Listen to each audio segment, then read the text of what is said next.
Archaeologists from the University of Chester have discovered a Stone Age hunter-gatherer settlement during excavations near Scarborough, England.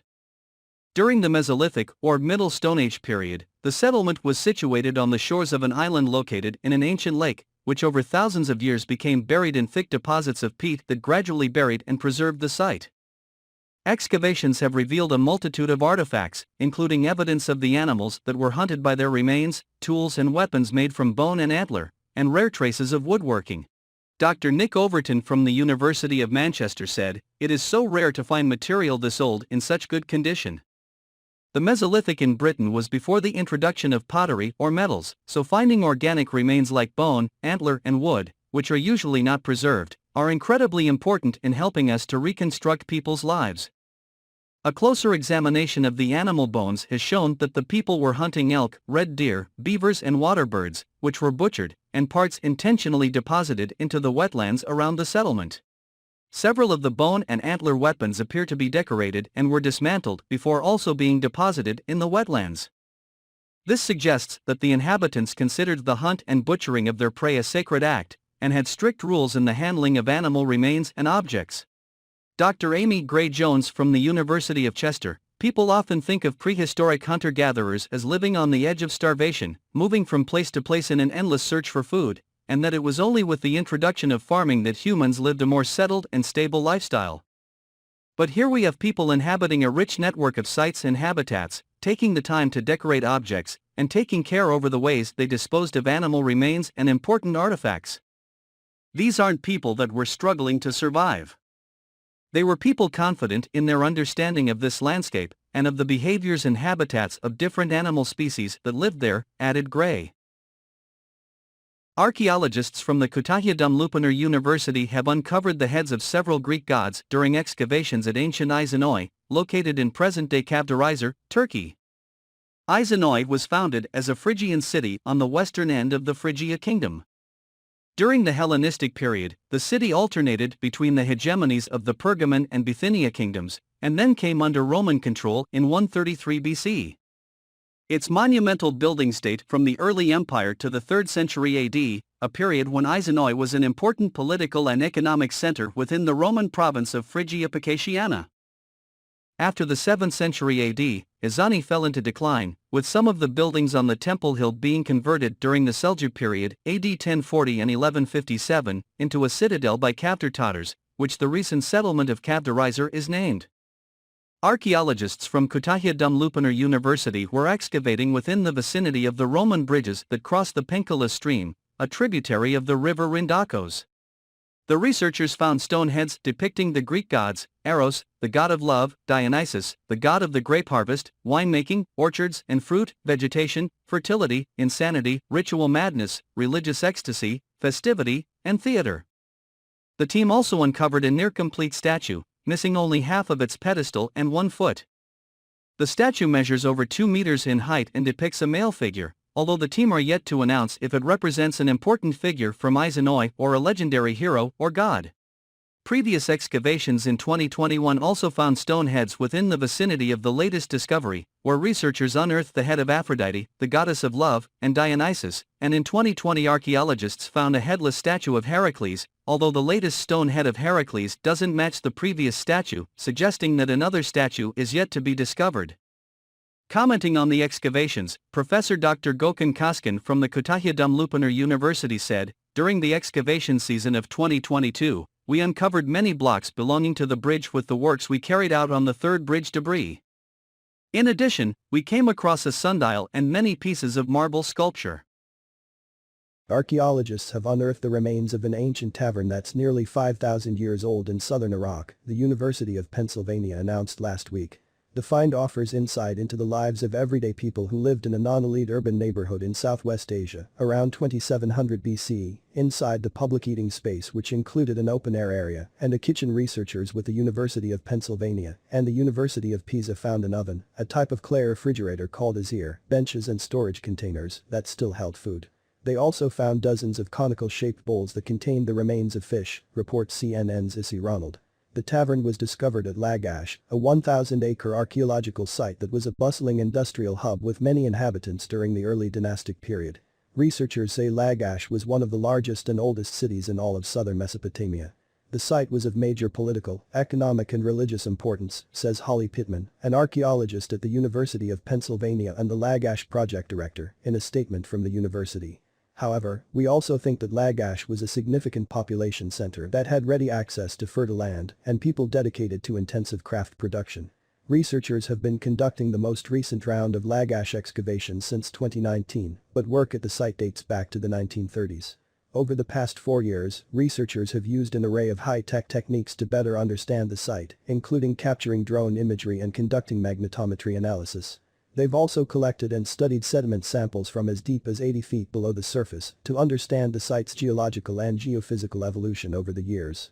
It's not like old-time archaeology in Iraq, says Zaid El-Rawi, project manager for the Lagash project at the Penn Museum, in the statement.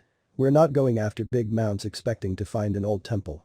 We use our techniques and then, based on scientific priority, go after what we think would yield important information to close knowledge gaps in the field. To investigate the ancient tavern just 19 inches below the surface, the archaeologists used a technique that involves excavating thin horizontal sections one by one.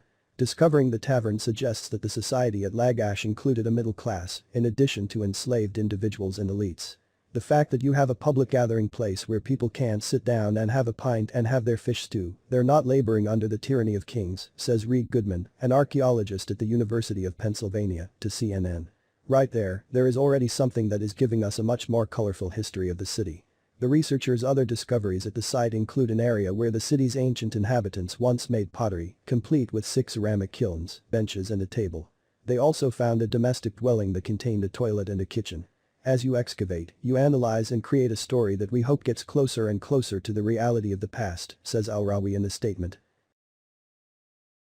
A shield-shaped mirror and a 7-foot sword were just unearthed from a 4th-century Japanese burial mound. The items were discovered at the Tomio Maruyama burial mound in Nara Prefecture, and are believed to have served the ceremonial purpose of protecting the dead from evil spirits. While excavating a 4th-century tomb in Japan's Nara Prefecture, a team of researchers made some unprecedented and exciting new discoveries. A massive 7-foot Deco iron sword and a magical bronze mirror shaped like a shield. As the Japan Times reports, both items were found at the Tomio Maruyama burial mound, which dates to the Coffin period, circa 300 to 538 CE. They were unearthed last November during an archaeological dig, and researchers are now saying they can be classified as national treasures. The 7-foot sword is the largest of its kind found in Japan, and the shield-shaped mirror is the first ever discovered in the country. Each was buried in clay above the body of the deceased. These discoveries indicate that the technology of the Coffin period are beyond what had been imagined, said Kasaku Akabayashi, deputy director for the Archaeological Institute of Kashihara. They are masterpieces in metalwork from that period. That period, the Coffin period, is in fact named for the coffin tomb mounds built for members of Japan's ruling class. The Tomio Maruyama burial mound is the largest in Japan, believed to have belonged to members of the Japanese ruling class during the late 4th century. More than 80 Deco swords have been discovered throughout Japan in the past, but this recent find happens to be the largest known example of such a weapon. It is characterized by its wavy, snake-like shape from which its name is derived. These swords were often used as burial goods, and mirrors and shields were considered to protect the dead from evil spirits. According to Kyoto News, it's possible that Deco swords were buried with the deceased to be used as weapons against those very same spirits, with their large size meant to enhance their power. As Nara University professor of archaeology Nahiro Toyoshima explained, the burial chamber where the sword and mirror were found likely belonged to someone involved in military and ritualistic matters. Riku Muris, a member of the excavation team responsible for the discoveries, also expressed that the team was initially so stunned by the sword size that they thought it may have been several swords. They also didn't realize, at first, that they had found a mirror, instead believing that the artifact was a unique bronze plate. "It was my dream to dig up a mirror," he said. "Who knew that it would be something so incredible?" The excavation site was open to the public on January 28 and 29, but the sword and mirror are currently undergoing restoration and have not yet been made available for public viewing. Egypt unveiled Thursday a gold-laced mummy and 4 tombs, including of an ancient king's secret keeper, discovered in the Saqqara necropolis south of Cairo. The vast burial site at the ancient Egyptian capital Memphis, a UNESCO World Heritage Site, is home to more than a dozen pyramids, animal graves and old Coptic Christian monasteries. Archaeologist Zahi Hawass, Egypt's former antiquities minister, announced the latest discovery, dating from the 5th and 6th dynasties around the 25th to the 22nd centuries BC to reporters at the dig site. The largest tomb, decorated with scenes of daily life, belonged to a priest, inspector and supervisor of nobles named Knumjadif, said Hawass. It was found in the pyramid complex of Unas, the last king of the 5th dynasty, who reigned some 4,300 years ago. Another tomb belonged to Mary, who according to Hawass, served as the pharaoh's appointed secret keeper, a priestly title held by a senior palace official, bestowing the power and authority to perform special religious rituals. A third tomb belonged to a priest in Pharaoh Pepi's pyramid complex, and the fourth to a judge and writer named Fetek, Hawass added. Fetek's tomb included a collection of the largest statues ever found in the area, Mustafa Waziri, head of Egypt's Supreme Council of Antiquities, told reporters. Down a 15-meter shaft, the expedition also found a large limestone sarcophagus that had remained sealed, just as the ancient Egyptians left it 4,300 years ago, Hawass said.